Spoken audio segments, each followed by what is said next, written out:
Kristo Yesu akuzwe. Turi kuwa mbere tariki ya 26 ukwezi kwa 10 2020, dutangiye icyumweru. Ndifuriza buri wese kugendana na Nyagasani. Isomo rya mbere turarisanga mu ibaruwa Mutagatifu Pawulo intumwa yandikiye Abanyefezi, umutwe wa 4 umurongo wa 32 kugeza ku mutwe wa 5 n'umurongo wa 1 kugeza ku wa 8. Ahubwo nimugirirane neza n'impuhwe, mubabarirane ibyaha nk'uko Imana yababariye muri Kristo. Nimwigane Imana rero, ubwo muri abana bayikunda, mujye mukundana nk'uko Kristo yadukunze, maze ubwo akatwitangira, akaba nk'igitambo n'ituro bimeze nk'umubavu uhumura neza, bigashimisha Imana. Bavandimwe, impuhwe z'Imana zatugezeho. Imana iratubabarira, ntacyo yadusabye, ntacyo yaduciye, nta n'ikizatwishyuza. Ariko ikidusaba ni uko ibyo yadukoreye natwe tuzabikorera abandi. Burya iyo wakunzwe uba ufite umwenda wo gukunda abandi. Niyo mpamvu Pawulo Mutagatifu adusaba kugenza nka Kristo, tugakunda kandi neza y'Imana igahora mu buzima bwacu. Aradusaba kandi ati byerekeye ingeso mbi, ubusambanyi, ubwandavure, iyo buva bukagira, kimwe n'ubugugu, ibyo ntibikavugwe muri mwe.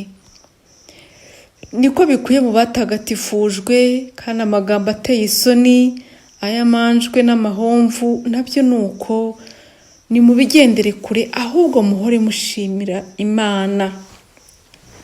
Buriya umukristo hari ibintu agomba kuvuga, hari n'ibidakwiye kugera mu kanwa ke.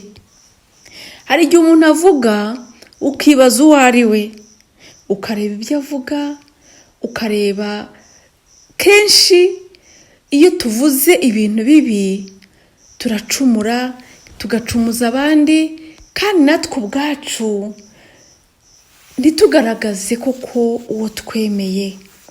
Nyagasani aradusaba gutunganya ibiri muri twe, tukabaho uko Imana ibyifuza, tukirinda ingeso mbi, tukirinda ibitwanduza, haba ku mutima, haba mu magambo, haba no mu bikorwa. Pawulo Mutagatifu ati kera mwigeze kuba mu mwijima, ariko ubu mwakiriye urumuri. Ese koko ubuzima bwacu bwose buri mu rumuri, cyangwa hari uduce tumwe na tumwe tugituye mu mwijima? Muvandimwe, rinda umutima wawe ikibi cyose, kandi nta wundi wagukiza utari Kristo. Kristo ni umwami, ni umukiza, ni urumuri rw'amahanga. Turazirikana kandi Zaburi ya mbere. Naho Ivanjiri turayisanga muri Luka umutwe wa 13 umurongo wa 10 kugeza ku 17. Yezu akiza umugore ku munsi w'isabato. Nuko Yezu yigishiriza mu isengero ku munsi w'isabato.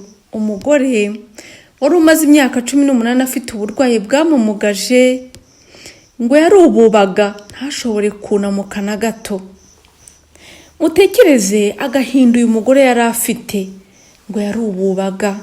Ni ukuvuga ko ntiyari afite umwanya muri sosiyete. Burya hari igihe tugira ikibazo kikadushyira ku ruhande, cyane cyane iyo ari ikibazo kitemewe na sosiyete. Abarwayi bose iyo basangaga Yezu yarabakizaga. Twibuke ko muri sosiyete y'Abayahudi umugore adafite ijambo.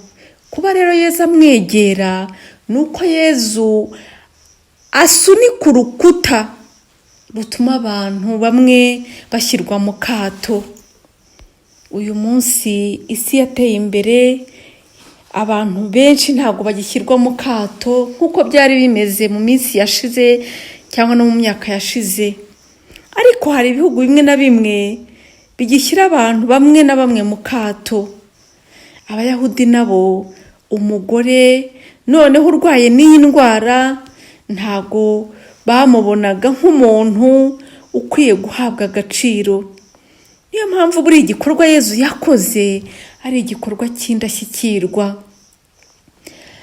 Yezu rero ni nawe wamubonye mbere, aramubona, aramuvugisha, amwereka ko yamubonye. Hari igihe umuntu aba ababaye akibwira ko Imana itamubona. Tuse Imana iracyandeba, iracyanyibuka, iracyamenya ibyanjye. Nyamara Imana yacu ntiyibagirwa. Yezu aramuhamagara, aramubwira ati mugore urakize. Nta nubwo Luka atubwira ko uyu mugore yatakambiye Yezu. Yezu areba ububabare bwe mbere, amuramburaho ibiganza, aramwunamura, maze umugore asingiza Imana.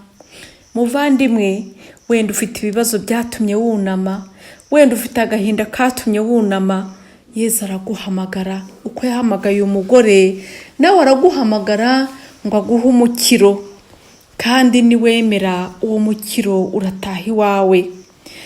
Ariko si uko abandi bantu bose babibonaga. Umukuru w'isengero atangazwa n'uko Yezu yakijije umuntu ku isabato. Yezu biramubabaza ati mwandyarya mwe, mbese buri muntu muri mwe ku munsi w'isabato ntakura ikimasa cyangwa indogobe ye mu kiraro? None si uyu mwana wa Aburahamu Sekibi yaboshye imyaka 18 ngo ntiyakurwa ku ngoyi ku munsi w'isabato? Bavandimwe, hari igihe tubura ubumuntu twitwaje amategeko. Hari igihe dushyira imbere amategeko tukibagirwa urukundo. Dusabe Nyagasani aduha indoro ibona buri wese.